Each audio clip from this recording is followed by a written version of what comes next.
Baku, a city where there's more kebab shops than places of worship. Welcome everybody to the New Horizons Racing League Division 2, round 2 of our little custom championship for the second division guys. I'm your host Connor, and yeah, it's got off to a pretty decent start so far. Sorry about the little late qualifying video or content from this time. I was just sorting out a few minor things, but so far we've voted Vasher and on provisional pole with a 139.4, and I think everyone else is at the minute just trying to set their own bank laps. Riding on board with Collins last week, we had a very close encounter with voted Vasher at Bahrain. Collins still setting the first pole position of Division 2, which gave him 2 extra championship points. But with the incident with him and Voter Basher in Bahrain, Collins did not finish the race. That led Voter Basher to not only win the race but also get the fastest lap, so he's got a healthy chunk of points so far. I'll give you guys a rundown of the standings as of when I can, and Collins doing his initial run over.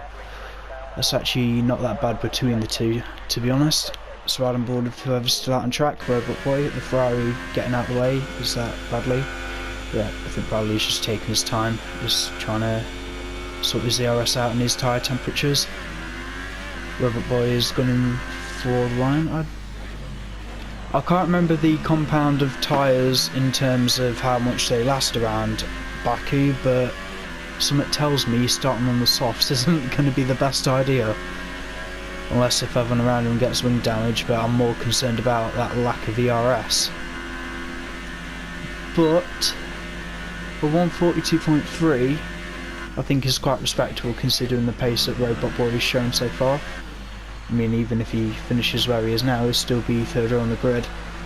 So a little bit about Baku itself. Obviously, the capital of Azerbaijan on the coast of the Caspian Sea.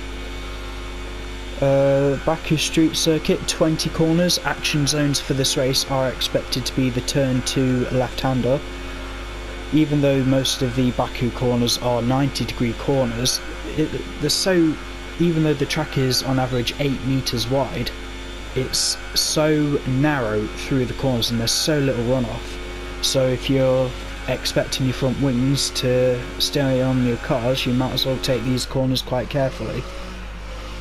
And approaching the castle section of turn 8, 9, 10 and 11, you're more likely to find human brain cells in a melon than you are to find overtakes through that part, unless if someone is very stupid, in which case they will end up losing their front wing, and if so, then you will not be able to do the fast left-right of turns 18 and 19, which seen many drivers retire in the Division 1 race earlier in the year. It's Owen going straight on in his Ferrari. He's managed to get it all together. Yeah, I think he's going to be going for it on this lap. I think both Ferraris are expecting to finish down the order, especially compared to their Bahrain pace, but they still managed to finish to the end. Gussie Rex, even though it was a little bit of a strange race for him in Bahrain. I can't remember why his car seemed to be in AI mode the whole race, but at least both Ferraris finished, and that caused the Constructors' Championship to be still possible for the Ferrari drivers. And Gussie Rex not here today, for what reason we don't know, so we'll be having to chase him up. The incident between Tommy and Robot. Tommy running into the back of Robot in the early stages of the Bahrain Grand Prix. He has a qualifying ban for today, so a little bit frustrating for the Red Bull driver, but we have rules to adhere to, and we're trying to encourage these guys to get the grips of league racing, and unfortunately penalties are a part of it. Black Prodigy unable to set a lap time as he retired by, I believe he crashed in the castle section earlier during qualifying. But with about 6.5 minutes left to go, we're going to ride on board with the Ferrari. for this lap, and we'll see what he can do to try and bump himself up the order. It's actually not that far behind his teammate. I know it's only 4/10, but we'll see what they can do. A little bit messy turn one. Slightly over revving his engine on the exit. The very cautious turn 2 line. I can't blame him at all for doing that, but we'll see how far he can get up. Let's see the tyres everyone seems to be starting on. Fitted. Robert, where are you heading on the super softs now? There's some very strange, well, diverse tyre strategies I think we can say for this Baku race. Still no updates on the weather, obviously with it being sunny qualifying.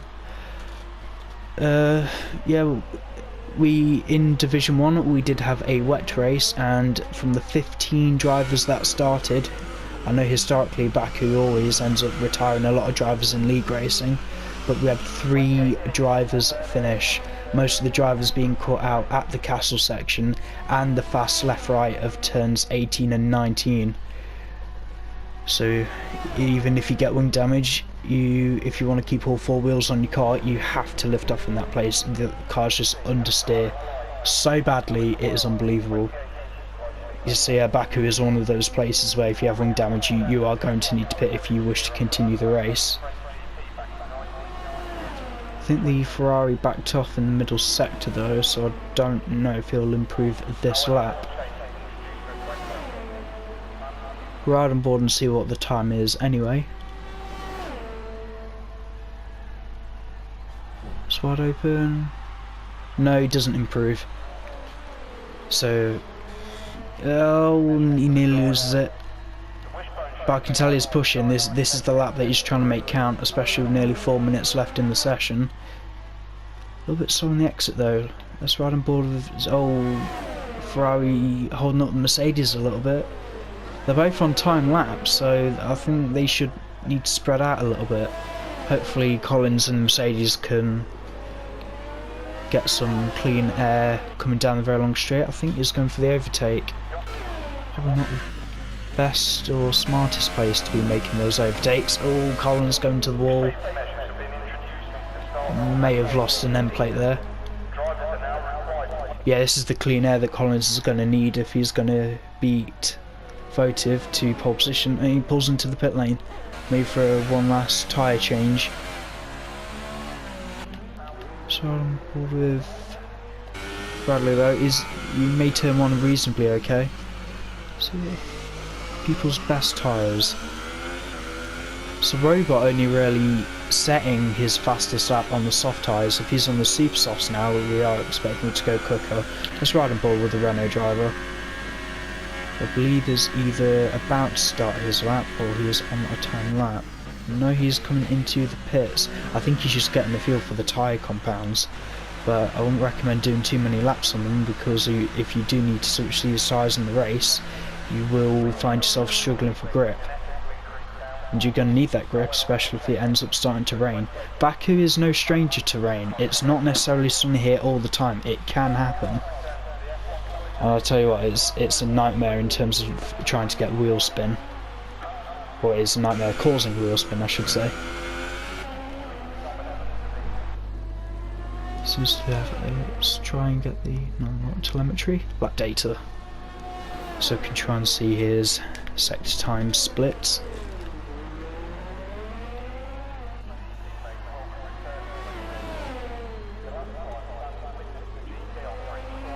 Pretty tidy end to sector 2. Oh, he's hit the inside wall. They've got the pace. I know the Ferraris have got the pace to be closer to the top 3 than this. They just need to pull it out of the bag. I think some of them are struggling with setups a little bit though. But DRS across the line doesn't improve. He's got enough time for at least one more lap. If he's lucky, he'll get another one in. See if Votive, our championship leader, having won Bahrain and with the fastest lap, on 26 points in the standings at the moment. Oh, he clips the wall. Was that a bit of damage that came off the Sauber? From one looks intact though. Collins again coming on his outlap. I think they should do it. Yellow flag in sector 2. Is that one of the Ferraris? Yeah, that's Owen trying to conserve his energy a little bit.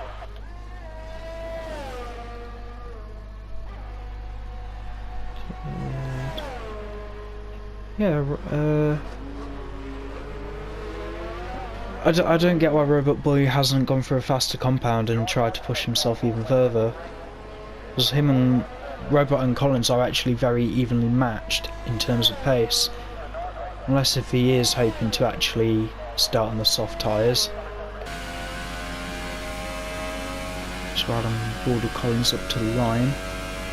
Plenty of DRS even if he wants to go for another lap.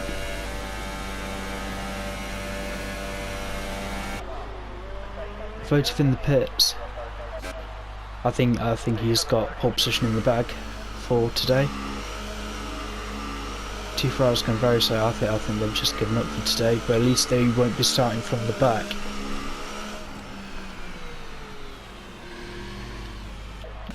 Collins is the only man on track at the moment. See if he can be in touching distance of Votive, but he's got a little bit of work to do. He's over half a second behind. He's going to need to make these apexes as clean as he dares.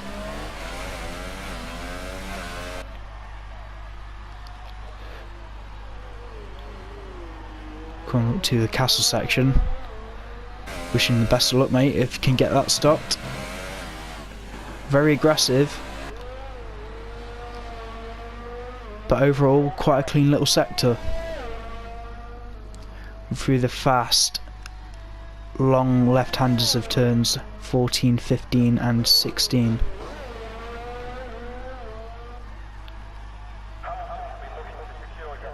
Come up to... doesn't clip the inside. Clean and tidy so far. I think this is going to be a half decent lap by Collins. Whether it will be faster or not is yet to be seen. With him being the only car on track, let's see what he can do up to the line. Maximum power. Does it go faster? He improves his time, but he's still only in P2. Such a shame, but it's the race that counts. Let's have a rundown of the order. As soon as everyone's readied up for the race preparation. We have Votive Basher in the Sauber with the pole position time of 1:38.6. That gives him 2 points over Collins and Mercedes with 1:38.7. Not that much between them actually, that was so close. Robot Boy thinking of a different strategy, starting in the Renault on the soft compound tyres with 1:42.3. Bradley in his Ferrari on the ultra softs with a 1:46.1, and his teammate starting behind in 5th place, and the rest of the grid starting on ultra soft tyres. I don't know if Prodigy and not Votive, Tommy will be on a certain different compounded tyre, but we'll join back for the race.